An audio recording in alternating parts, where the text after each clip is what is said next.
You are listening to the Park Flyer Podcast, where we discuss our RC adventures.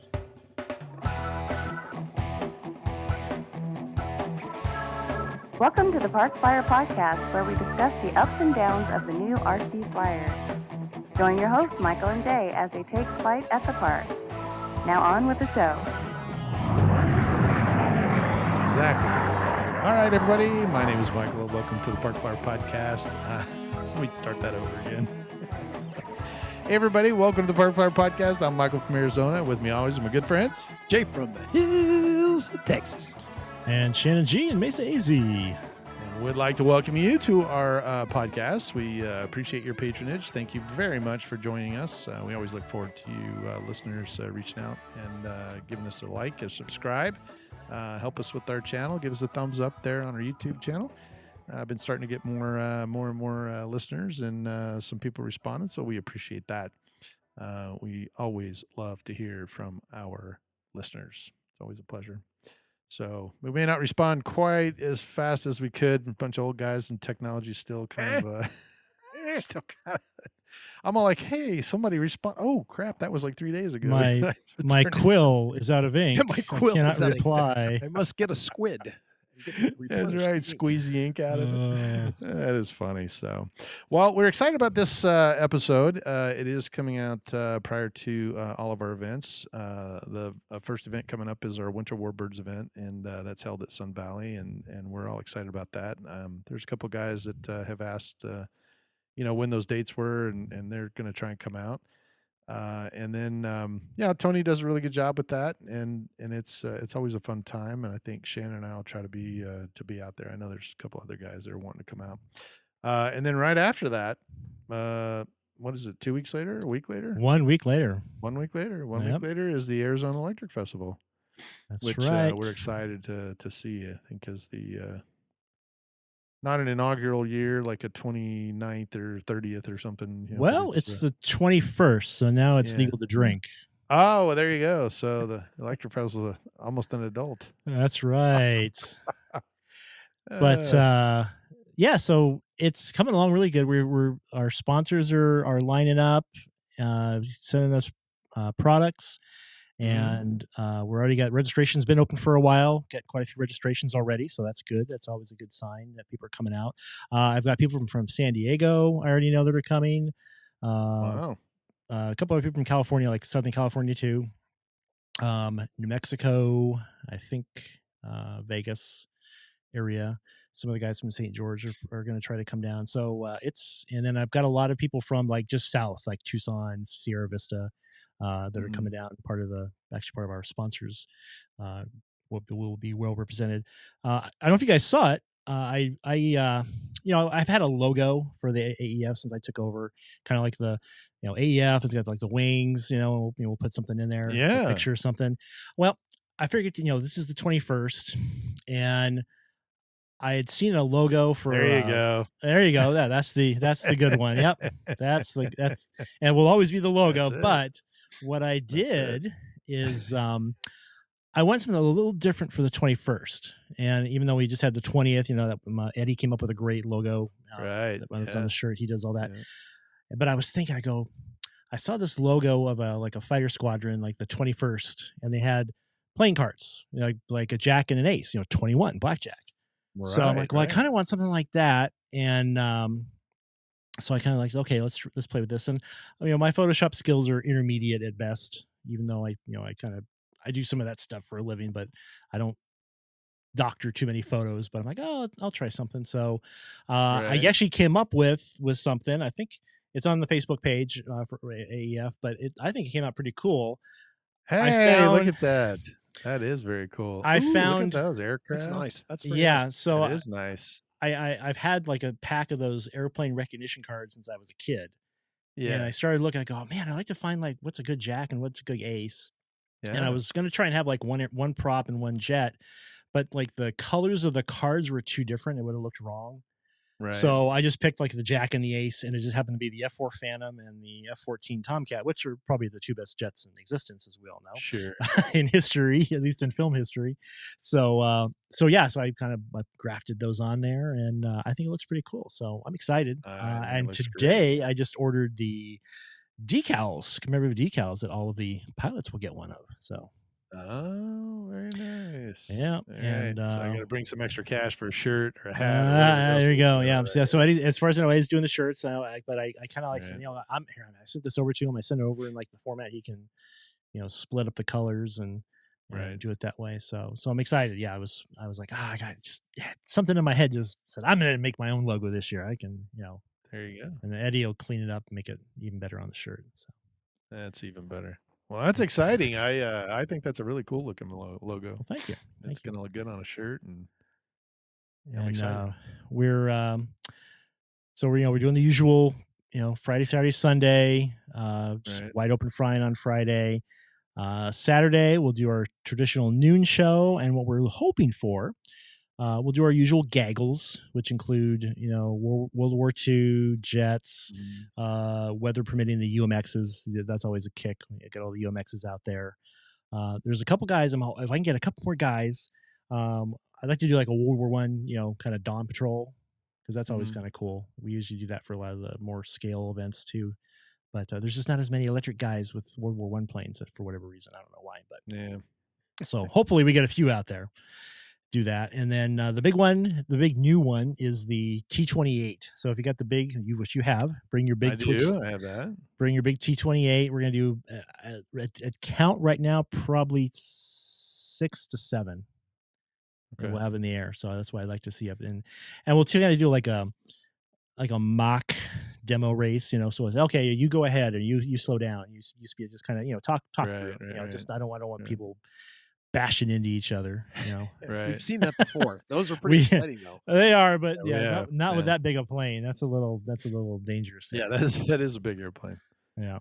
And then the other cool thing is we're also going to do an EF1 demo race. I think I got 4 guys to do it this year. Plus, we're hoping if I can get my act together, there's a new racing class we're trying to get going. It's called E2K. It came from Europe and Australia, and the planes are 3D printed. Okay. And so I have one. I just got to put it together. I got to order all the other, like the carbon rods and the screws and things. But they're kind of small, but they're really quick. They're real easy to put together. And I think we get enough of them together. We at least do a demo, because we're trying to kind of get another class going. Because the EF1, there's only a few planes you can even buy anymore. And it's just kind of dying off. And this is like, for about half the cost, you can have just as much fun, is what I am trying to kind of. So is it a specific airplane, or it's a airplane? No, it's a specific design. It's called the E2K. So it's a very, and there's a balsa wood, composite version of it somewhere for sale too, but the 3D printed, just Bob Ruff, another one of our guys who just loves 3D printing. He's just pushing, so he's just handing them out left and right. He's like, here's the 3D printed part. You just got to put in the servos, couple 9-gram servos, motor and speed control, and 3-cell 2200, and you're good to go. Huh. I mean, it's everything else is in the box, ready to go. I got a white and orange one. I just got to put it together. So, well, because I have that mini Infinity wing. Oh, okay. That thing's pretty fast too, right? Oh yeah, it's pretty quick. Oh, and we can race the little crescendos too. I mean, those are quick. Those are quick as well. Yeah. So maybe we'll do it. Yeah, bring your crescendos, because we'll try to squeeze those in too. I'm gonna do the night fly as always. Yep. And the walrus ready for that. Yeah, I am the walrus. Cuckoo, cuckoo. Yeah, I kind of looked. I just looked up the that EK2 plane or whatever, and it reminds me of like the little ugly sticks. That's what they look Quickie. Like. It's basically like a mini Quickie. Quickie, okay. Yeah, Quickie, so like a Quickie 500 or. I was like, oh, that's kind of cool. Yeah, that's a pretty simple plane. So. Oh, it's real simple, and I got a box, mailbox full of parts from. What is it? E2K. Echo 2 Kangaroo. Australia. Get it? Kangaroo. Yeah. Huh, look at that. It's a E2K pylon racer. Yep. That's pretty cool. Yeah, it looks it does look like a ugly stick or something like that. Yeah, It's got like a the little boxy. mini ugly stick or whatever. Yeah. Used to have Yeah, one. It was one of those. there. And It's pretty cool looking. there's two tails, so I guess it depends on where you race at. Mhm. In Europe, they don't have the wheels and they don't have a rudder. They hand launch them. Oh, But in gotcha. Australia, they do wheels and then they put the rudder on. And for the Yeah. rudder, we're just using like a 2 gram, like the little real tiny servo just for the rudder. Everything else is, Huh. you got a couple 9 grams just to That's pretty handle cool. the ailerons and elevators. So yeah, if we get it going, I think it'd be fun. And I'm That'd really be looking kind of forward to that. interesting. It'd be kind of cool. It'd Yeah, give me a and workout on my new it's 3D cheap. printer. Yeah, exactly. And and that's the cool thing. If you break it, you just print another one. And another one out. There you go. Can't go wrong with that. I wish that was easy with balsa stuff. You just print out a balsa airplane. Yeah. You just Of grow course another tree, man. I know. Wait 20 years, Cut it and down. you're good to go. That's it. Yeah. And then you just plane it all out, and then have Jay cut it with his laser, and then that'll Oh, there you work. go. That'll work. So that'll only take another year. Yep. Laying there. Uh, That's funny. Yep. So a couple weeks ago, I had as I do lift on the side, as you guys think I guys know, and I pick up a guy right outside of 12 News here, locally here in the valley, Oh, cool. and he he's wearing 12 News logo stuff. I go, hey, what do you do for 12 News? He says, oh, I'm one of the creators. I go out and I shoot stuff and make like, I need to talk to somebody like you. Yeah, no doubt. We have this great event called the Arizona Electric Festival. Oh yeah, okay, yeah. So I talked to him, and he took, he's got the website, and he's like, oh yeah, I'll try to make it out there. He says, just make sure you send another reminder, but yeah, I'll remember. Yeah, he's like, yeah, I'll try to come out there for that. So hopefully we'll have 12 News, if not anybody else, come out, one of the days, Right. to get the ball rolling. So, Well, you can So always who tell came them out that, last year? last year we 3, had I think. no, Channel 10, Fox 10. 10, yeah, Oh, yeah, Fox 10 Fox came out. Yeah, so they came out, and that definitely upped our attendance on Saturday and even Sunday. So I'm gonna do, like, I always try to get more people to stay on Sunday because everyone usually just ups and leaves. But Right. hopefully we can get a Quitters. few more guys. Quitters, yeah. It's like we're there to the end. So Yeah, this year is gonna be a little tough though. I think Super Bowl's that day. yeah, we'll be wrapped up before like noon, because what the game's at 4:30. I don't know. Yeah, it's 4:30, so we'll be out of there long and plenty of time before that. So Gotcha. Well, no worries there. That's That'll that. work. Because and I think I've as we mentioned, I usually don't book it on that weekend. I try to avoid it like the plague, because we have that, and we have the waste management here.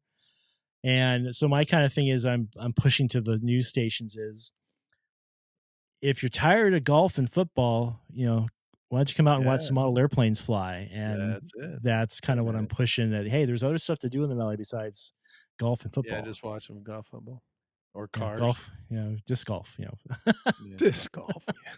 Disc golf.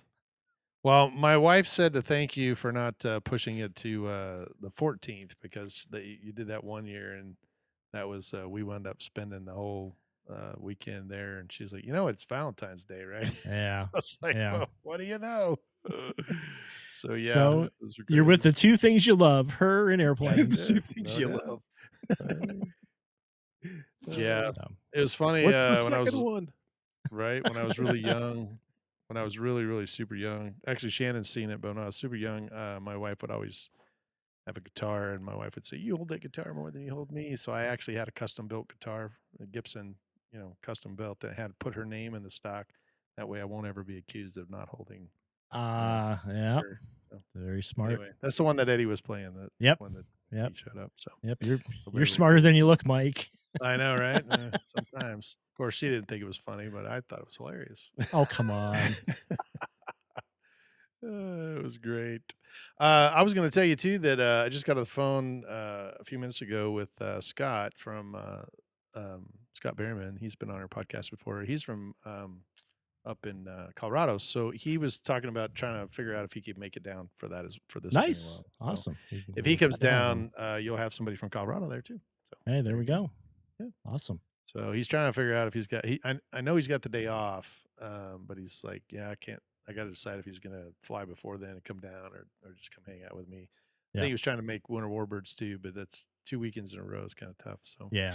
but we'll figure it out. Whichever one he's Yeah. going to show up. Sadly, with Winter Warbirds week before, our club meeting is that Saturday, so I don't know if I'm going to make it out. I'm going to try to come out afterwards. Yeah. We used to have both our club meeting and our board meeting at the same day. We're getting away from that, luckily, so I won't have quite as much time as invested. So I might be able to. I'll probably sneak out after the club meeting because let us know. We'll just we'll figure it out. I think there's a couple of us that'll be up there. So I'm trying to figure it out. Hopefully, I'll be there.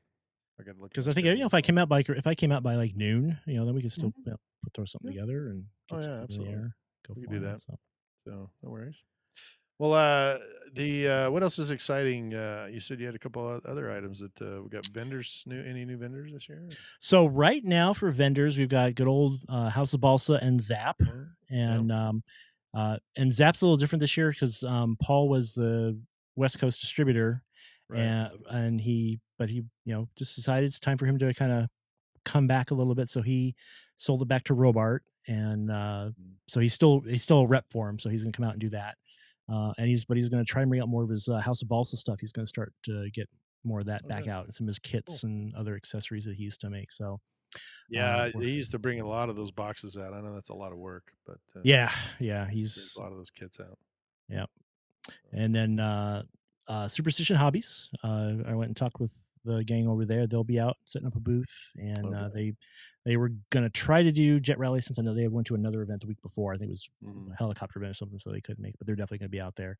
We're going to have, I'm pretty sure, FR Sky, Hobby Wing. I already talked with Hobby Wing. They're going to put something together, and then E-Power. I'm not sure if there's a family involved with E-Power, and it's either Sam and Mom or Ron and family. So whichever one shows up, we're good with. But there was somebody else that was talking about having a booth, and it's escaping me, and I apologize, whoever that is. But I've already gotten stuff in the mail. I got Flight Test, sent some nice stuff. I got that's cool. RC batteries stuff's in the mail. I already saw the tracking for that. I just ordered the stickers, so we'll have those for the pilots. So I try to add a little value for everything we got going on, and trying to think what else. We're still, a lot of the sponsors and vendors, we just wait. They kind of wait till like the week or two before. Sometimes, and they just come out of the woodwork all of a sudden. So, because between me and James Lashman, my co-CD, we both kind of hit the same, we're separate, sponsors, but we know who we're going after. So, kind of the same people. Yeah. So we totally get it. And then the best James part. Go ahead. The best part is, of course, having Park Flyer Podcast as part of AEF, because there we go. You guys kind of wasn't for AEF, but we wouldn't be here probably. That's true. So thank you. It's always a pleasure to attend, and we've been doing it for many years. So we're excited. The first couple in secret. Yeah, well, we came out and just kind of did our thing, but and I think Mike was there a couple of years even before that. So but we enjoy it, and it's always been a good part of our. I look forward to it every year. So I literally bid my vacation around it. So I'm usually on vacation when I go. It's how I keep myself supplied in glue. That's it. Yeah, I got Zap glue for years. Stock up. Yeah. Although, if you leave that out in Arizona, it goes bad. So put it in your refrigerator. Mine's in my fridge. Yep, there you go. That's what I have mine in my fridge. That's the way to do it. But it's funny because when you open the fridge, it's just like, it looks like I just invaded a Zap glue factory because there's like every size, shape, big ones, little ones, all the little minis. Those are the best though. The little because you can carry them in your pack. Yeah, the little blister pack that has the micro ones. Oh, I love those. Oh my gosh, I love those things. You just kind of put the cap in, just use it up, and then just pitch it. So it's not like you have to worry about it or clean the nozzle or any of that other crap. Yep. I get as many of those as I can when Paul's here. So. Yeah, I do too. Because people leave them around. They're all like, oh well, and they leave it on the table, and I'm like, oh, is this yours? No. Okay, it's mine now.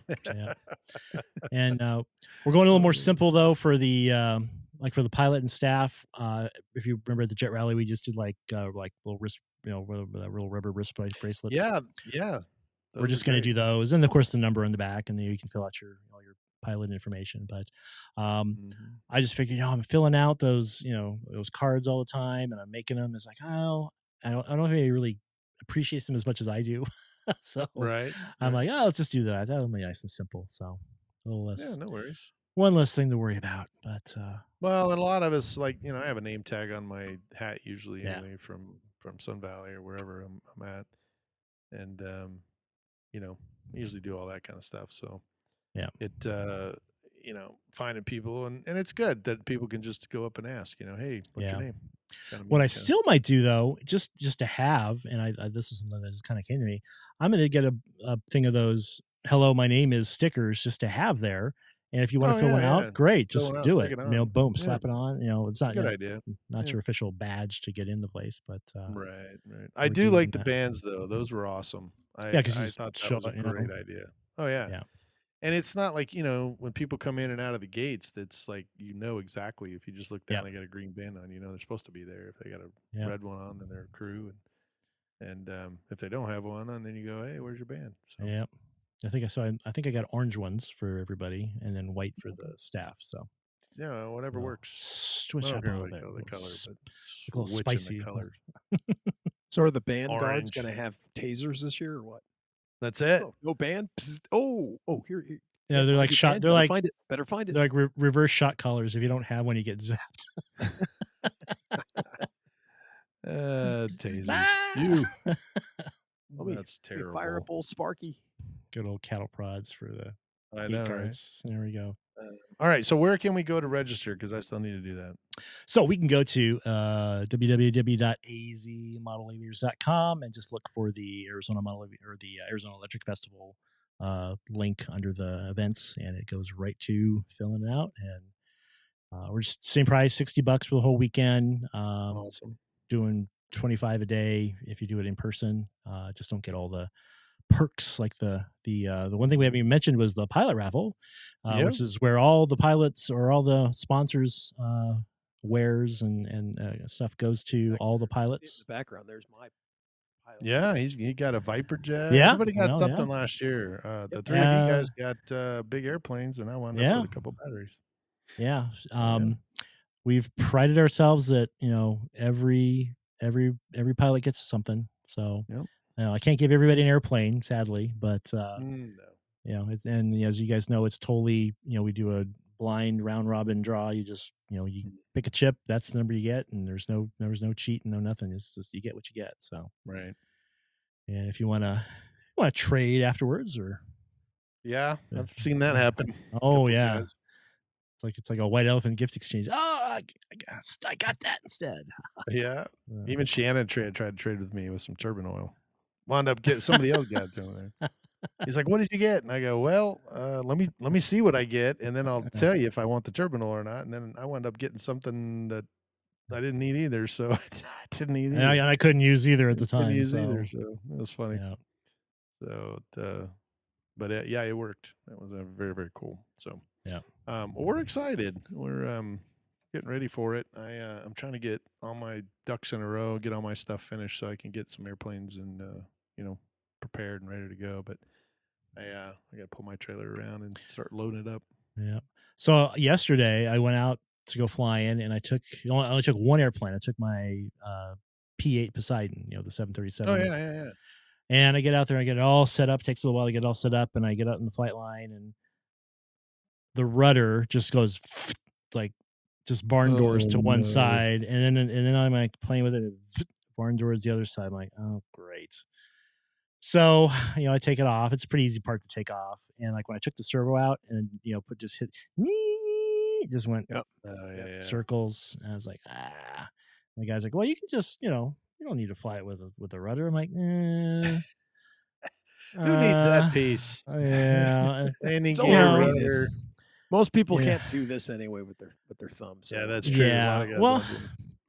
Well, there's some planes I wouldn't care. I've actually have a couple EDFs that don't have a rudder, but that's true. But the cheaper earlier free wing ones, but this plane's a pretty good sized plane, and I you I probably like to have need it. that. So I took it apart and I'm like, I got a servo somewhere. I'll put it in there. But just when you hate when you get that all set up and wah. I have done that before.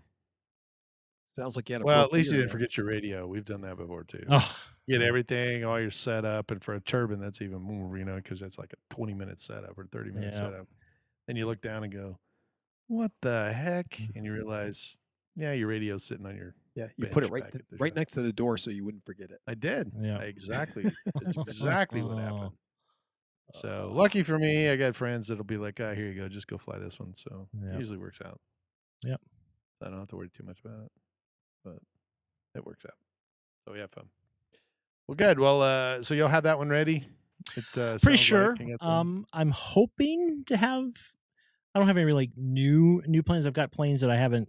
Well, I have a Pilatus Porter that I'm converting to electric, and I just have to mount the motor and put the speed control in. That's really all I got to do, and then mount the cowl. So I just need to do it. So hopefully in the next couple days, maybe I have tomorrow off, so hopefully I can get some of these little things done. And very cool. And my F4 that I got not that long ago, I kind of bumbled the nose gear on the last landing, so I'm going to fix that. And then I think my flap elevator mix is just too severe, so I have to fix that because I'm keep bouncing my landing. So hopefully I'll have that fixed before then. So cool. We'll see what else. I'm sure there's something else I can put together. So normally for the electric festival, we bring the motorhome out, we provide security and all that kind of stuff. And so I was getting some stuff ready the other day, and I kept hearing this beeping noise out of the garage, and I was like, "What the heck is that noise?" So I went out there and I'm digging around trying to figure out what it is, and come to find out, it's there's two sensors in the motorhome. That's one is a propane sensor and the other one is a carbon monoxide detector. And so they're beeping, and I was just like, "Oh man!" And so I was like, didn't really pay too much of attention to it. I just figured I'd reset them, and then they went out, so I didn't hear. Yeah, didn't really care. So like 24 hours later, my wife's like, "Something's beeping," So I went back out there, and I'm like, "You got to be kidding me, right? These things won't shut off now. They're just beeping constantly." And so I did a little research. Come to find out, those things have an end of life. I didn't know that. Okay. And when they get to the end of the life, they just beep constantly till you replace it. You You can reset it once, which I did, but whoops. So now I'm like, I guess I got to replace those things. So I started looking it up, and a couple of those, like the one is several weeks out. And so I'm panicking because I'm like, oh my gosh, I got to get that thing ready. So luckily I just got a notification. So what you're saying is bring our earmuffs is what you're saying. No. I got the parts. They're easily replaceable because they're just consumables. But I had no idea. We've had it for a couple years, and I didn't realize that there was end of life. And so 2025 is the end of their lives, and so they were beeping on there, and I'm like, oh my gosh. But I did find them and found them in stock, and the guys are sending them to me, and I just got the notification that they're going to be out for delivery tomorrow. So hopefully I'll get those put in, and I won't have to sit there and listen to this thing beep all night. Because my wife was about to club it. She's like, "Oh my gosh, that is so annoying. Every time I walk in the garage, I can hear that thing." And I'm like, "Yeah, I know. I got to take care of it." So I actually can turn the batteries off. So I turned the batteries off, so it shut it off for a little bit. But I don't like to do that because batteries aren't being charged. So but anyway, so we'll be out there with that now that I got that figured out. And actually, we got quite a few already RVs. I think I've got 8 as of right now, and counting everybody. For what we do, and it might even be more. There's like one guy that always comes out, and he never tells me, but I just assume he's going to be there, so, and he is. And then one guy who just never had an RV before, but all of a sudden he says, "Hey, I got access to an RV for the weekend. Can I bring it out?" I'm like, "Yeah, of course." Sure. The more people, I mean, the first year we did it where we were just by ourselves, it was kind of weird, because we were out there just having a good old time. But it's grown, we're now. I think the last year, the year before, we had 7 or 8 guys out there night flying till late. So it was kind of fun. Yeah, and so all the electrics working. Just a heads up on that. All the electrics working. All the lights are working. Very cool. So I usually rent a big diesel generator for the weekend, and we're kind of on the fence because we're almost to the point of, I think we're just going to buy a bigger generator, or we might do 2 and do parallel. We're going to talk about it this week at the board meeting. Sure. Because even for the jet rally, we still need a bigger generator with everybody running lipos and stuff in 6 their cells, jets. yeah. Yeah, so we need all that. Right. And so we're going to talk about just actually biting the bullet and getting a little bit bigger one, because even there's a couple, even if we have like 10 kilowatt, we're still probably enough for what we want to do on average. So because I think what we have now is like 6. It's just quite not enough, but right. So well, you guys should look for one of those government sales. I mean, you have a couple of bases there, and they're always getting rid of generators. Yeah, I showed a bunch to our club president. The thing we're most worried about is theft. We've had that place is notorious for getting broken into. Where is it going to be? And also if it needs repair, what's going to be the least expensive way to do that?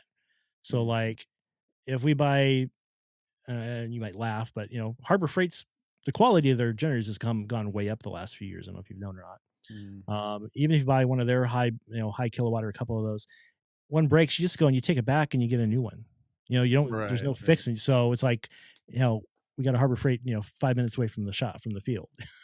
Right. So there's that thought process too. So we're going to talk about it, but we'll always have enough power for AEF, whether I got to rent or get out power. Sure. Or I got to put you guys on the treadmill and you run all night.